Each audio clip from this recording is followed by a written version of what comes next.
Bienvenue sur Teach, votre émission d'enseignement et de maturité spirituelle. Cette émission a été conçue justement pour nous permettre de devenir des véritables disciples de Jésus-Christ. Je n'essaie jamais de répéter ces phrases. Pour quel but? C'est pour que ça reste dans notre esprit, ça devienne notre credo, qu'on se souvienne qu'on est là pour devenir disciple de Jésus-Christ. Et dans la vie d'un disciple de Jésus-Christ, dans sa sanctification personnelle et quotidienne, il y a un aspect qui n'en donne pas l'air, mais qui fait justement partie de notre sanctification personnelle. Préparez-vous à entendre ça. Il s'agit de nos finances. Ah oui, de nos finances. Alors, attention, je ne vais pas essayer de parler de vos finances, de ce que vous devez me donner ou donner à qui que ce soit. J'essaie de parler des finances, de comment Dieu voudrait que vous soyez un très bon intendant des ressources qu'il met entre vos mains. Comment utiliser ce qu'il vous a donné. Parce que souvent, nous rentrons vers Dieu en disant « Seigneur, tu m'avais donné, Seigneur, donne-moi encore et encore. » Et alors, Dieu s'est dit « Que fais-tu de ce que je te donne déjà ?»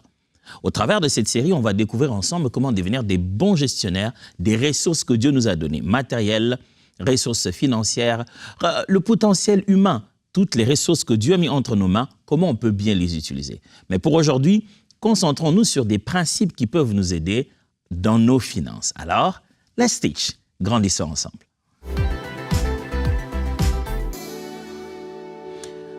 Quoique le sujet des finances semble être très humain, on se dit l'argent, les finances, la gestion de ressources financières, ça c'est nous, c'est l'homme. Dieu, il a que faire de ça. Détrompez-vous, l'homme n'a pas inventé juste le moyen de passer des échanges à l'absence de Dieu. C'est pas comme si Dieu n'était pas là, après il a sursauté et l'humanité et les Lydiens avaient créé la monnaie fiduciaire ils avaient créé la monnaie métallique et puis les Chinois avaient créé la monnaie fiduciaire.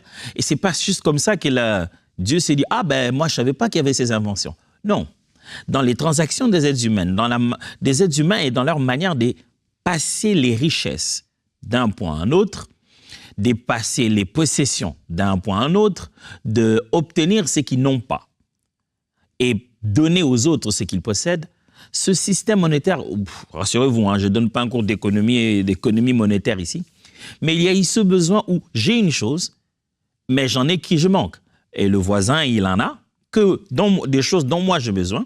Donc, on peut trouver un moyen d'échanger. Et dans ce système d'échange de biens et des besoins, et dans ce système de création de valeur pour que je puisse avoir une telle valeur qui me permet d'obtenir tous les autres biens et les services dont j'ai besoin, se créer ce concept financier. Pourtant, il faut qu'on soit sincère. Sur 100% des sujets de prière que les gens ont quand ils viennent à l'église, sur 100% des sujets de prière qui montent à Dieu dans nos services, les sujets des ressources est un sujet plus récurrent. Même 70, même 90. Quelquefois 99%. Que ces ressources soient financières ou non, mais l'homme souvent se tourne vers Dieu, et ça dans toutes les religions, se tourne souvent vers Dieu pour qu'il puisse suppléer à ses besoins et qu'il lui donne des ressources. Donc le sujet des finances n'est pas un sujet qu'on ne parlerait pas avec Dieu, parce qu'il se dirait « éloignez-vous de ces choses de la terre, parlons des choses d'en haut ». Non, pas du tout. Parler finances, parler d'argent, parler des ressources, parler de ce que Dieu nous a donné comme ressources financières est une chose totalement logique, normale dans la parole de Dieu. Si bien que Christ, venu accomplir une mission céleste sur la terre, ne s'est pas empêché d'avoir avec lui quelqu'un qui s'occuperait des finances et des comptabilités, quoique finalement étaient devenus les traîtres. Mais ils avaient besoin de ressources et de les gérer de la bonne manière, si bien que les autres apôtres savaient quand les ressources étaient mal utilisées. Il disait, la Bible dit, lorsque Judas, voilà, il est choqué du fait que cette femme a cassé le vase d'albâtre et puis a répandu le parfum. Voilà, il dit, mais on aurait dû vendre ça et donner l'argent aux pauvres.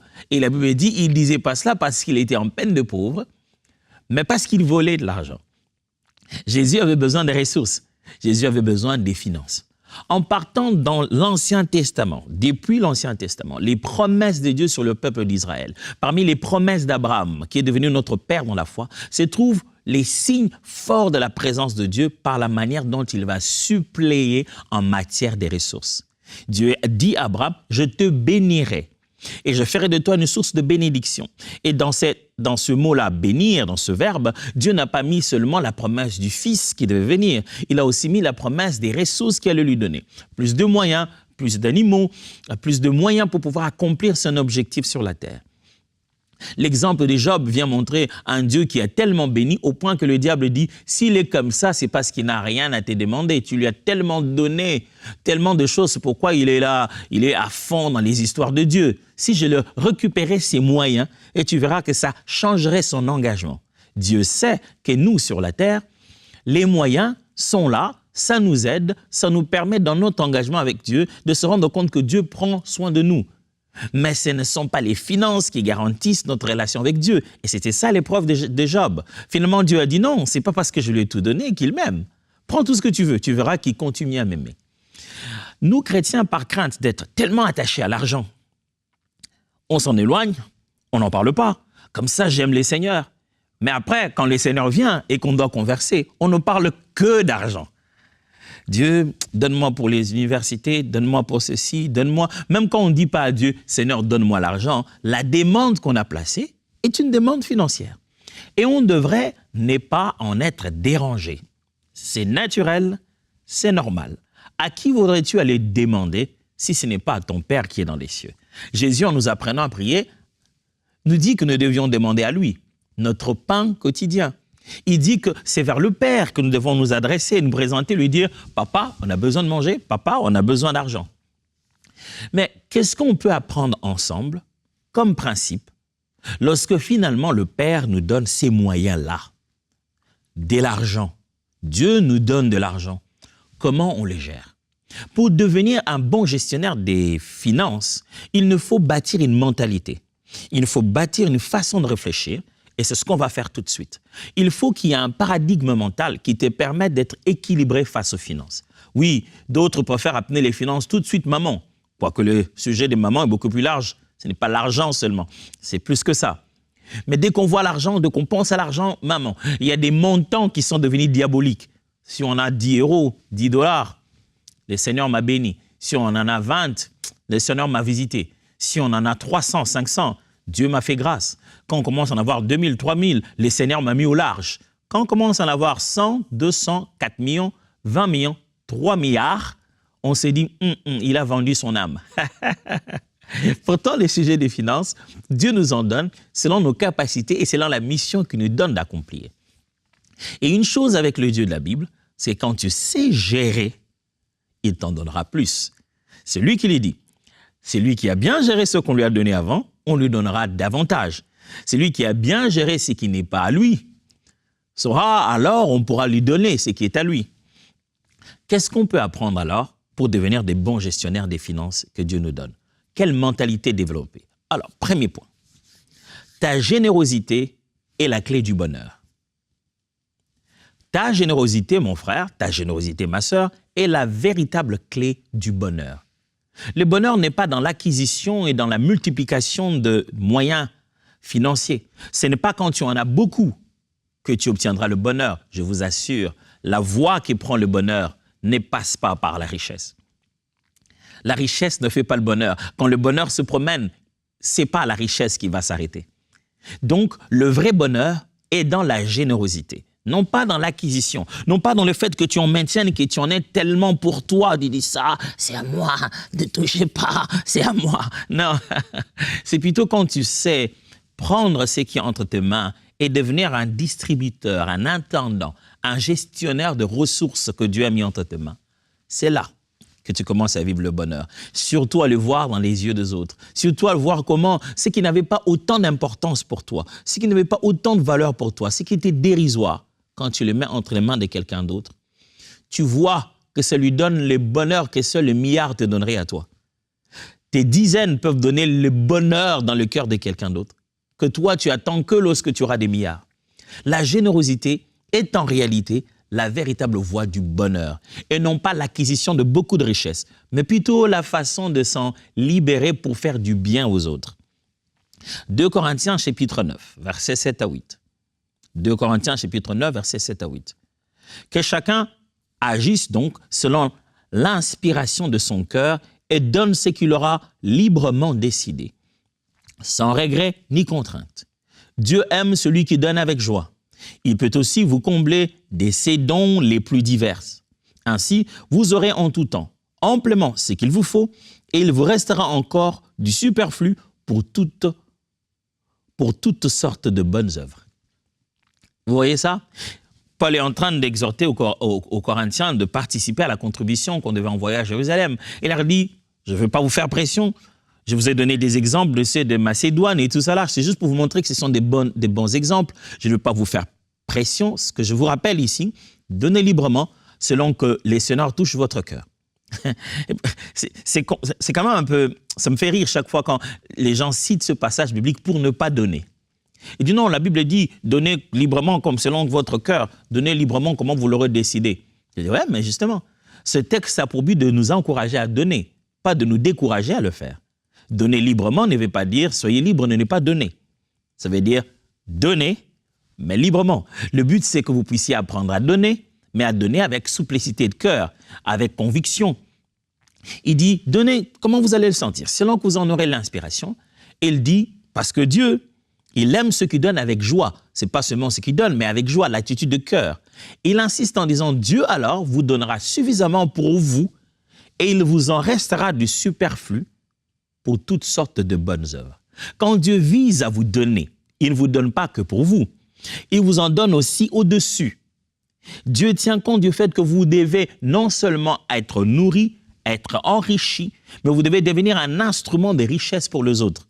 Il vous donnera toujours une dose supérieure pour que vous puissiez aussi poser des actions et des bonnes œuvres. Luc chapitre 14, versets 13 à 14. Non, si tu donnes une réception, prends l'habitude d'inviter les pauvres, les estropiés, les infirmes, les aveugles. Si tu fais cela, tu peux connaître le vrai bonheur, précisément parce que ces gens-là n'ont pas la possibilité de te rendre l'appareil. Dieu te récompensera lorsque les justes ressusciteront.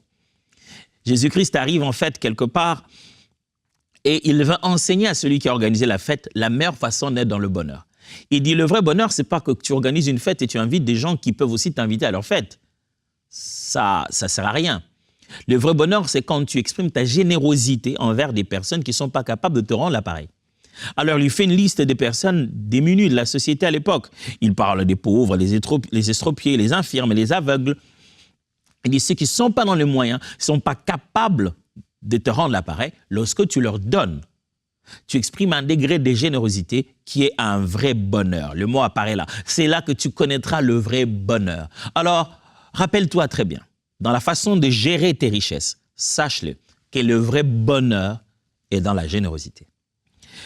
Deuxièmement, Dieu n'est pas contre l'épargne.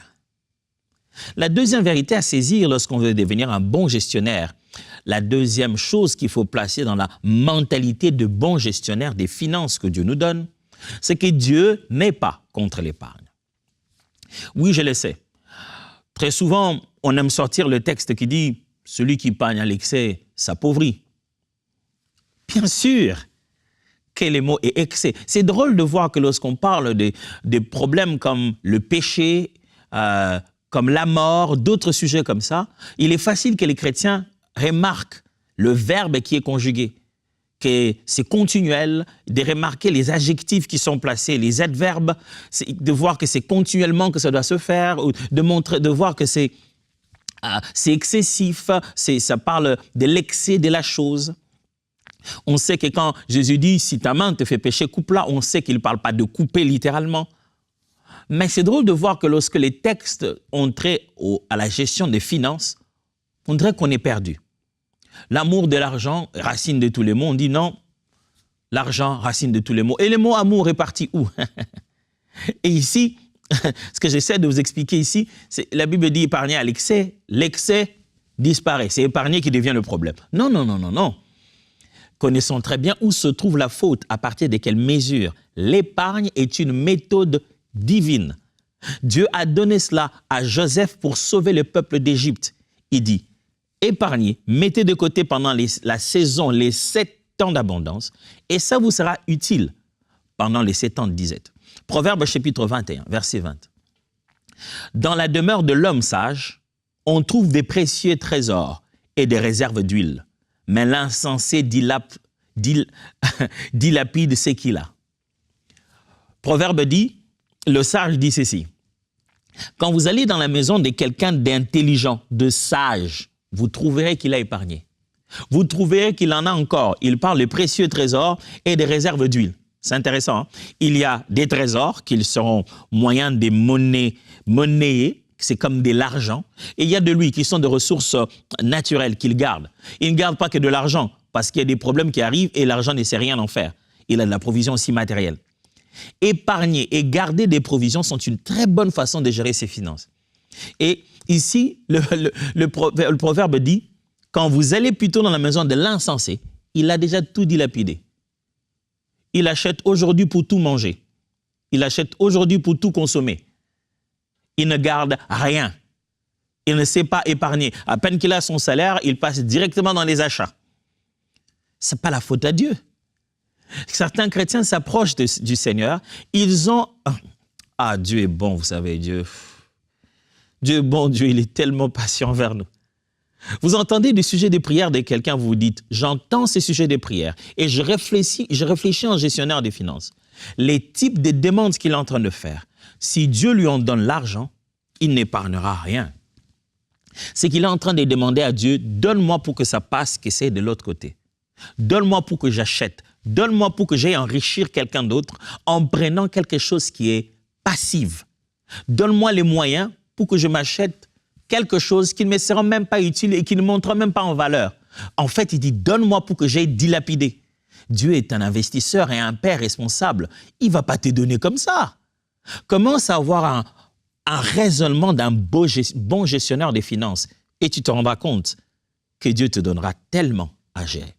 Proverbe 6 à 8. Toi qui es paresseux, va donc voir la fourmi, observe son comportement et tu apprendras la sagesse. Elle n'a ni surveillant, ni contremaître, ni chef. Durant l'été, elle prépare sa nourriture. Au temps de la moisson, elle amasse ses provisions. Et toi, paresseux, combien de temps vas-tu rester couché? Quand donc sortiras-tu de ton sommeil pour te lever? Le sage donne l'exemple de la fourmi et comment la fourmi agit d'après les saisons. La fourmi sait qu'à cette saison, c'est le moment de amasser, d'épargner parce qu'il va faire froid et je ne pourrai plus me promener. Et quand il fera froid et que j'irai me cacher dans un endroit pour la chaleur, à cet endroit, il faut que j'ai des moyens pour consommer. L'épargne est divin. Dieu n'est pas contre l'épargne, mes amis. Et vous devez avoir ça dans la mentalité des gestionnaires de finances. 3. Ne vole pas la part de Dieu. N'oubliez pas, nous sommes en train d'apprendre la mentalité à développer pour être un bon gestionnaire des finances que Dieu donne entre nos mains. Si le premier point que j'ai dit, c'est la générosité est la clé du bonheur, et le deuxième point, c'est que Dieu n'est pas contre l'épargne, le troisième point, c'est ne vole pas la part de Dieu. Quand Dieu te donne, il te donne quelque chose pour toi, pour les autres et pour lui aussi. Ça signifie ceci. Dieu te donne pour toi et il te donne le superflu avec l'instruction claire. J'aimerais que tu puisses donner ça aux autres. Mais il te donne aussi sa part. Ça signifie ramène-moi ça.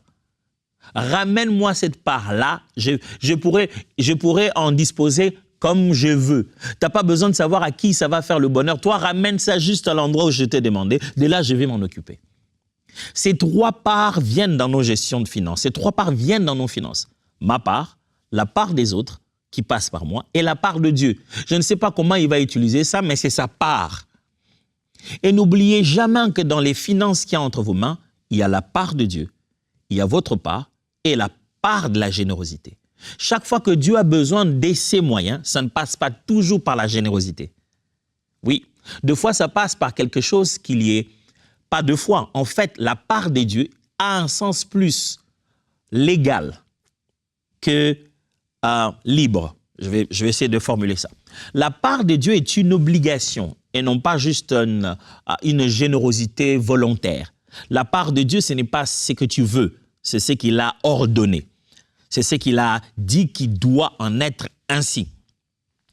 Donc, la part de Dieu dans la Bible apparaît dans des termes comme offrande dîme, action de grâce. Il y a des actions qu'il faut poser envers le Seigneur quand il s'est manifesté financièrement pour nous. Et pas seulement financièrement, il peut s'être manifesté dans un autre domaine et nous apportons dans sa maison ces choses-là. Ne vole pas Dieu. Tu vas en souffrir. C'est là que tu te rendras compte que ta part et la part de la générosité que tu utilises là, les deux autres parts ne valent rien sans la part de Dieu. Si Dieu n'est pas dans la chose, même toi-même, tu n'auras plus rien. Alors, vole pas la part de Dieu. Proverbe 3, 9 à 10, la Bible dit « Honore l'Éternel avec tes biens et avec les prémices de tout ton revenu. Alors tes greniers seront remplis d'abondance et tes cuves regorgeront de mou. » Dieu fait la promesse au peuple d'Israël, promesse qu'il tient jusqu'aujourd'hui.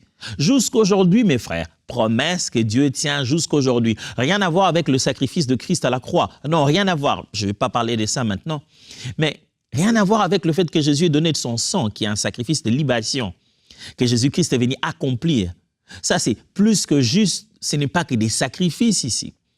C'est une ordonnance divine qui permet de gérer le peuple. La dîme n'était pas seulement une instruction lévitique rituelle, mais c'était aussi une instruction financière et une instruction d'économie. Dieu, en donnant ces instructions, était en train de gérer l'économie d'un peuple qui n'était qu'un ensemble des familles, qui est devenu des clans, qui est devenu un peuple, qui est sorti du milieu d'un autre peuple et qui devait avoir un système économique. Et il prenait en charge ceux qui sont à temps plein à son service. Il pouvait ainsi récupérer les moyens et les redistribuer autrement, comme tout autre État le fait. La part de Dieu n'y touchait pas. Il a pris des engagements. Je ne sais pas si tu le sais, mais Dieu a pris des engagements avec des gens. Et il ne va pas faire tomber l'argent du ciel. Il leur a promis qu'il leur donnerait les salaires. Il leur a promis qu'il leur donnerait de quoi. Et en promettant comme ça, il s'est dit, quand toi tu donneras ta part, alors il apprendra pour donner là-bas. Imagine-toi que tu collabores avec Dieu à ces niveaux-là. Dieu peut aller faire promesse à des gens parce qu'il a confiance que tu donneras ta part à temps et qu'il appuiera là-bas, cette part, pour donner aux autres. Tu deviens un si bon collaborateur de Dieu. Ça veut dire quand Dieu a besoin de plus, qu'est-ce qu'il fait? Il t'en donne à toi plus. Parce qu'il sait que tu iras déposer à l'endroit où il le fallait. Vole pas la part de Dieu. Malachie 3, 8 à 10. Un homme trompe-t-il Dieu?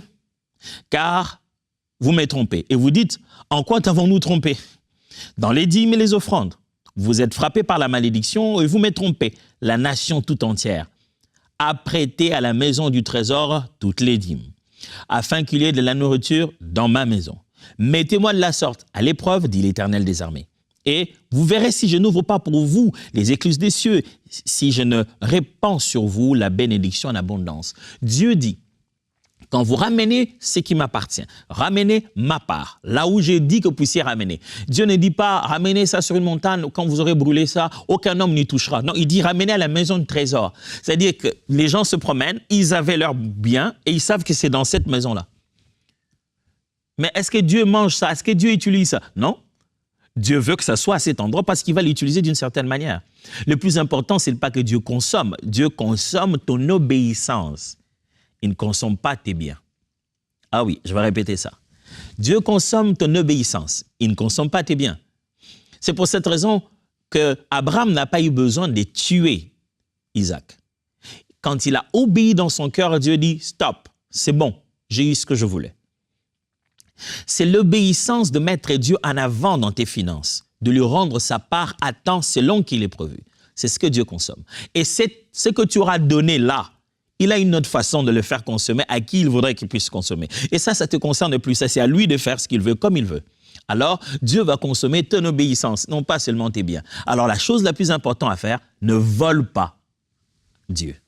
Quatrièmement, faites attention au crédit et au cautionnement. Faites attention au crédit et au cautionnement. J'ai une liste de proverbes à lire. Proverbe 22, 7. Le riche domine sur le pauvre et celui qui emprunte est esclave de celui qui prête. J'aimerais ici dire que si vous voulez bien gérer vos finances, s'il vous plaît, la Bible vous demande de faire attention à la manière d'aller emprunter et de prendre de crédit chez les gens. Deuxièmement, de faire aussi attention à la manière de vous mettre en caution. Quelqu'un veut emprunter quelque part et vous, vous servez des cautions. Faites très attention avec ces deux choses. La Bible dit ici dans Proverbe que la main, le pauvre est dominé par le riche parce que le pauvre va emprunter chez lui. Parce que l'esclave, on devient esclave de celui chez qui on va emprunter. Proverbe 11, 15. Celui qui cautionne autrui s'en trouve mal, mais celui qui craint de s'engager est en sécurité. Quand tu sers de caution, quelqu'un va emprunter quelque part, dis-lui seulement, dis-lui qu'il te donne comme il te connaît, hein, dis-lui vraiment, il va me donner. Et je finirai par remettre, je vais remettre. Tu vas là-bas, tu dis non, lui c'est quelqu'un que je connais, donne-lui, c'est pas grave. La Bible dit, quand tu fais ça, tu regretteras un jour. Proverbe 17, 18. L'homme dépourvu de sens prend des engagements. Il cautionne son prochain. Vous voyez ça? Il dit, celui qui est fou va prendre des engagements et dit, écoute, vraiment, moi je t'assure, vraiment si un problème, viens me voir, mais c'est quelqu'un de fiable. Avant de dire ça d'un être humain, il faut faire très attention. Proverbe chapitre 22, 26, 27. Ne sois pas parmi ceux qui prennent des engagements, parmi ceux qui cautionnent pour des dettes. Si tu n'as pas de quoi payer, pourquoi voudrais-tu qu'on enlève ton lit dessus toi?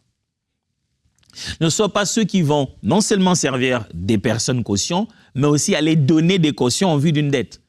Parce que Proverbe dit, on dirait qu'en faisant ça, tu n'es pas conscient que tu es en train en fait de te livrer toi-même. Et demain, tu n'auras même pas où dormir à force de crédit. Si tu veux bien gérer les finances, gère très bien les crédits. Cette carte-là, que tu appelles carte de crédit, c'est sur ton lit que tu es en train de... C'est ton lit que tu promènes dans ta poche. Chaque fois que tu swaps, tu es en train de swapper ta maison. Il faut faire très, très attention, être intelligent dans la façon de gérer ça. Et enfin, 5, sois riche de contentement. La véritable richesse sur la terre, c'est le contentement. Philippiens chapitre 4, versets 11 à 13. Ce n'est pas en vue des besoins que je dis cela, car j'ai appris à être content de l'état où je me trouve. Je sais vivre dans l'humiliation, je sais vivre dans l'abondance. En tout et partout, j'ai appris à être rassasié et à avoir faim, à être dans l'abondance, être dans la disette. Je puis tout par celui qui me fortifie. Voyez ça encore, 1 Timothée 6, 6 à 8. C'est en effet une grande source de gain qu'est la piété avec le contentement, car nous n'avons rien à porter dans ce monde, et il est évident que nous n'en porterons rien. Nous ne pouvons rien remporter. Si donc nous avons la nourriture et les vêtements, cela nous suffira. Si tu veux bien gérer les finances, contente-toi de ce que tu as. Le contentement est la plus grande bénédiction. Retiens ces deux choses maintenant qu'on se sépare. Tu vaux ce que tu es et non ce que tu as. Ta valeur n'est pas dans tes biens, elle est dans ton caractère. Tu vaux ce que tu es et non pas ce que tu as. Et deuxièmement, le but de la vie n'est pas de gagner de l'argent. Le but de la vie, ce n'est pas se faire de l'argent. Tu ne vis pas pour gagner plus. Tu vis pour glorifier le Seigneur. On vient de démarrer un sujet passionnant. Apprendre à gérer une ressource. Aujourd'hui, c'était l'argent. Demain, ça sera quoi? On se voit demain alors. Dieu vous bénisse.